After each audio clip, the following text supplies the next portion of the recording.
Breaking news, united front, Australia, America and the UK in a great wall against China. Reports of a nuclear-powered pact, the close allies in a new defence deal. The PM set to make a major security announcement this morning. Hello, I'm Paul Barry. Welcome to Media Watch. It was the news that came out of the blue and bumped COVID from the headlines.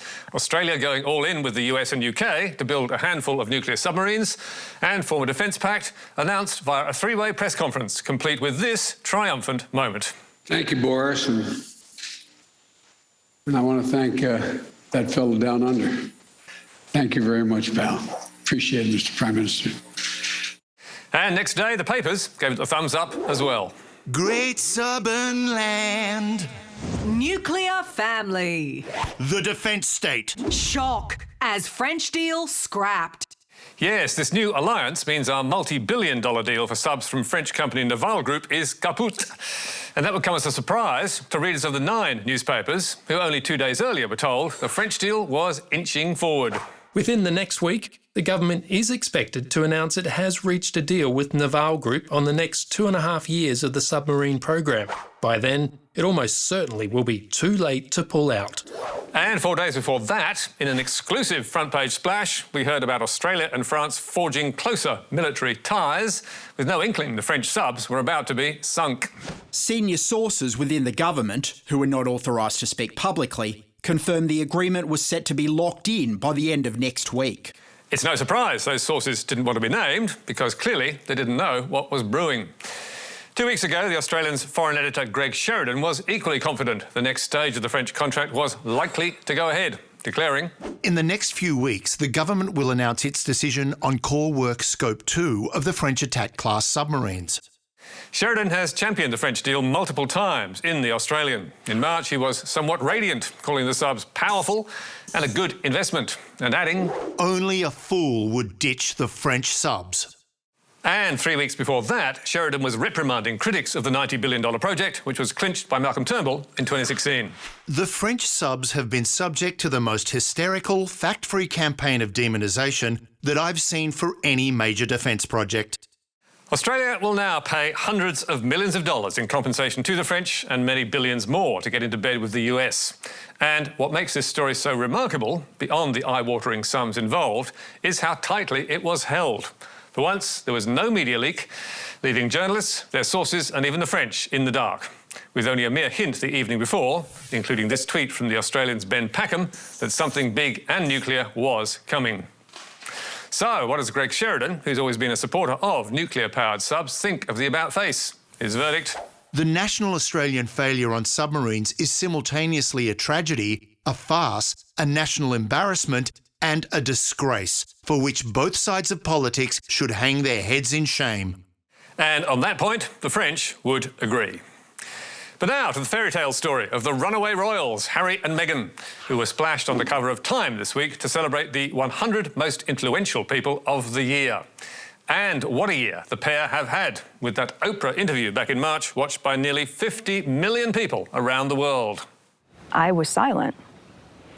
Were you silent or were you silenced? The latter. And 6 months before that, the royal rebels reportedly signed a $100 million multi-year deal with Netflix. Nice work, if you can get it. But they're not the only ones cashing in on their fame. And last week in Australia, the B team was out in force. He's known for not holding back. Thomas Markle. Live. Nothing off limits. The world exclusive. On Sunrise.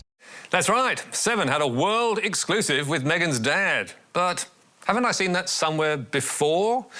Yes, over on that other channel, back in June. In a 60 Minutes world exclusive.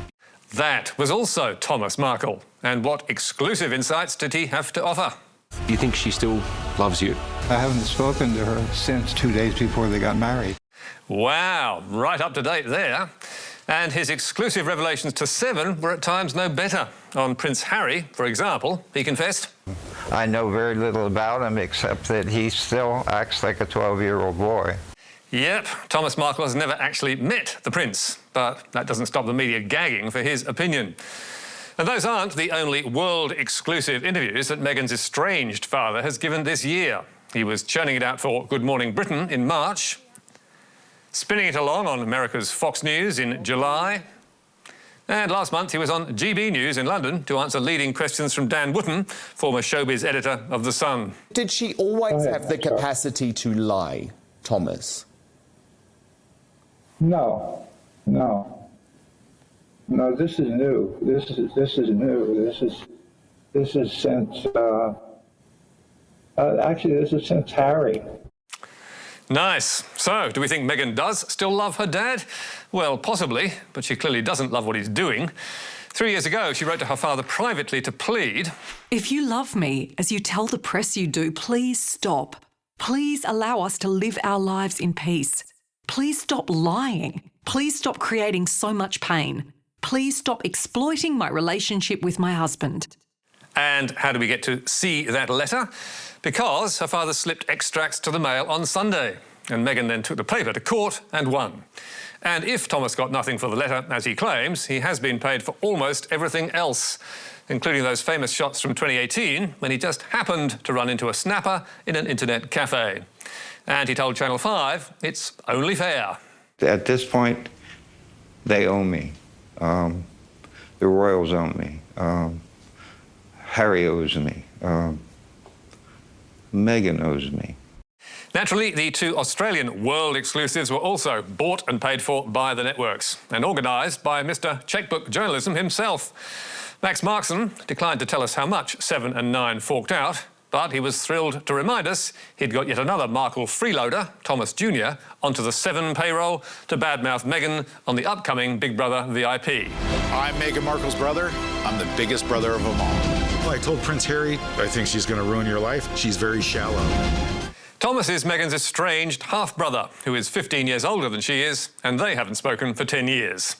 But he's also got an opinion, and he's planning to get back in touch. I'm going to write a letter to Meghan.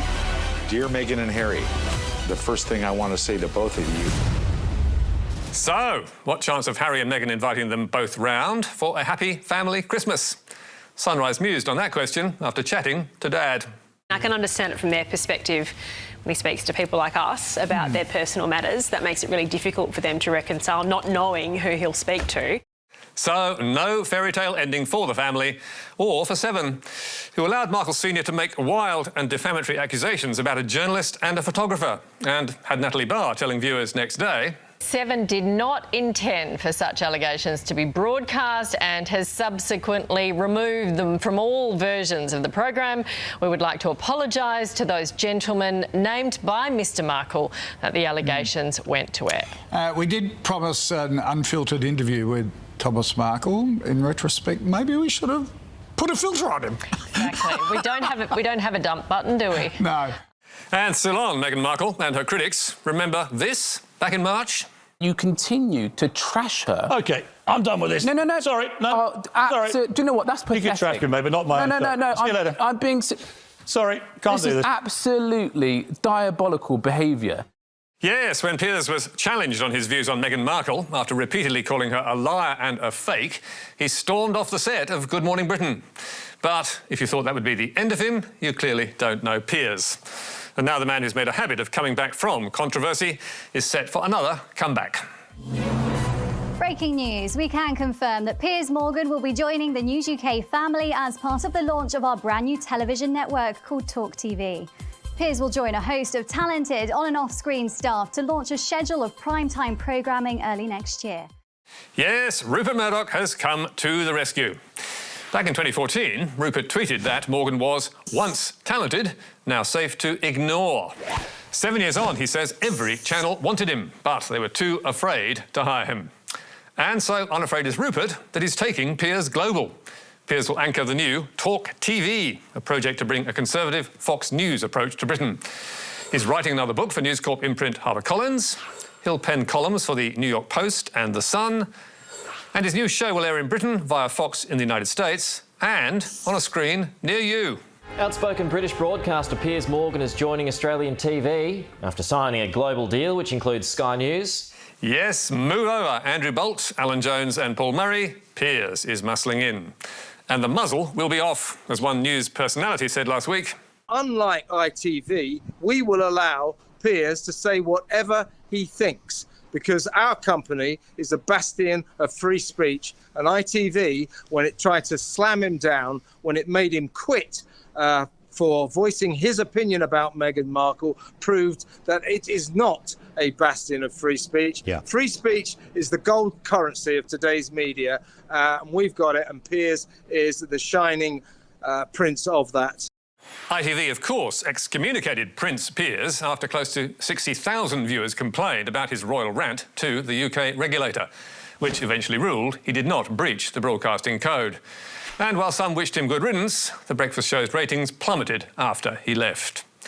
But that wasn't the first time Piers has been shown the door.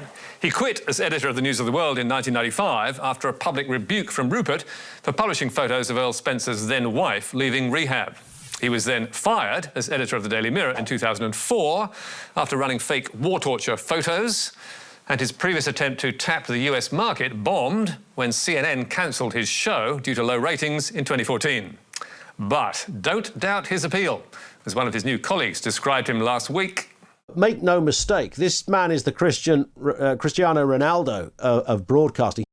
So, will Piers be kicking goals at Sky? We asked them when and where he might pop up, but they wouldn't say.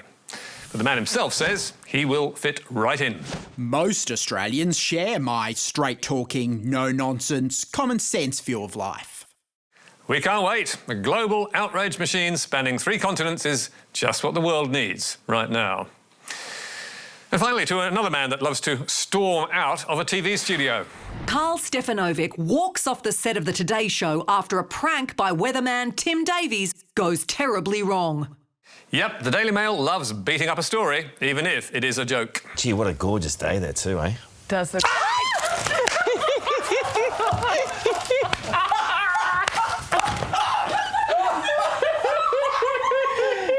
That's the best.